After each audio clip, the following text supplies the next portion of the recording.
Jadi jalan kapsoni kan tataran galmani ge. Ansan ummat Oromo wabo ya jirat. Kumana Oromo ya lalisu. Kuma wabo ya lalisu. Jifadon ummat Oromo. Kadang. Ya ide.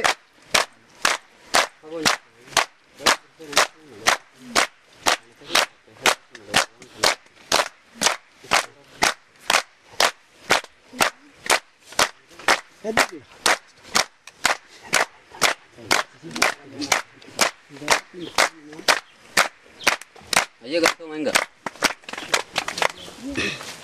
Baga nagaan geessan. Baga nagaan geessan guyyaa majii tokko nagaan hobbaaftanii 2011 keessummaan keenya fi qabsaa'onni kakoo dardarran jajjaboo shamarran lollookoo dardarran jajjaboo shamarran lollookoo. Sakandiif daqiiqaan yeroon darbaa deem guyyaan torbanitti ji'aaf waggaa jenna darabeedhaan fuudhee kaan kaanitti kenna haala uumaadhaati nus akkasi beenna haala uumaadhaati nus akkasi beenna.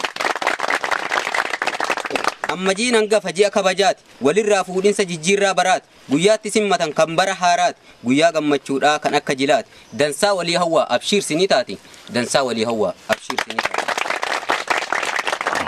Guyyaa ammajii kana waa lamaaf kabany tokko bara moofarraa haaratti harkaanfan bara bilisummaa kanuu ta'u abdan bara injifannoo nuu godhii kadhan bara injifannoo.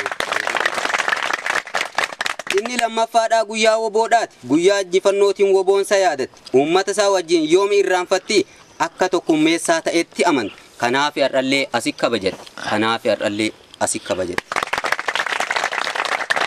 Seensi bar haaraa har'a waan jalqabne guyyaa woboo ta'uun qara waan baramne hedduun ni beektanii dhihoon eegalamne 81 duran kabajamne guyyaa saniin dura maal faadha jaamne guyyaa saniin dura maal faadha jaamne.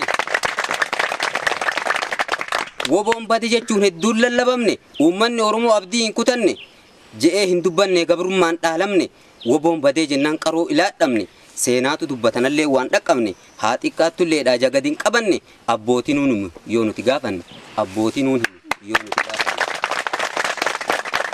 Bara 1981 bakka jiru irraa woboon walitti dhufe gufuusa mudate mara keessa lufe injifannoo je'ee guyyaa kanaa biife.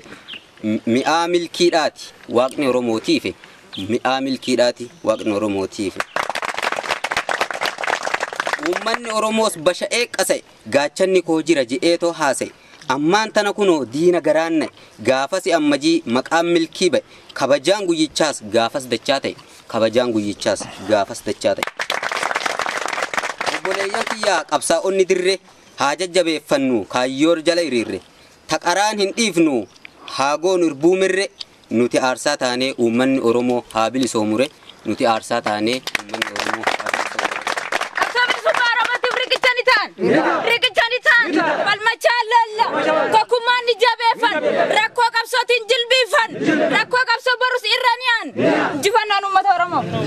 Uummanni Oromoo warri biyya keessaa qabsoo kan kee dhiiftee yoomi gadi teessa diinni miidiyaadhaan afaan si faajjessa guddina mul'anne kijibee odeessa ija si hagugee jaamaa si fakkeessa fira uf fakkeessa diinni inni kaleessa woboo jabeeffadhu yoos galii kee geessa woboo jabeeffadhu.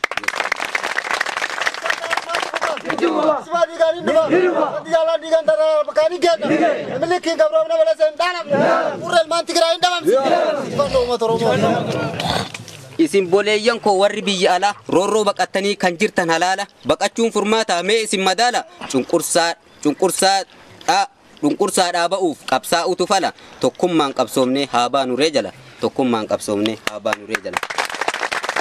Wayin dhadhagaa ijaanis nan laala gariin Oromootaa wayyaanitti gala ni bilisoomne moo naa himaa reebbola cunqursaan ni cime an akkasin laala diinni kaan ni hidha yoo fedhe ni qala.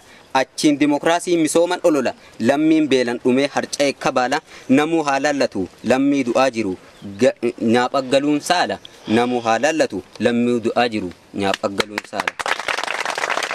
Yaa lammiiwwan xiyyaa waan isinit dhaammadha irree walii tahaa namuu jajjabaadha woboon sinii jira yoomuuttiin dhaadadha afaan faajjii diina gurrarraa cufadha namuu irbuu seentan amma saarumfadha injifannoon galla waaqanuu kadhadha injifannoon galla.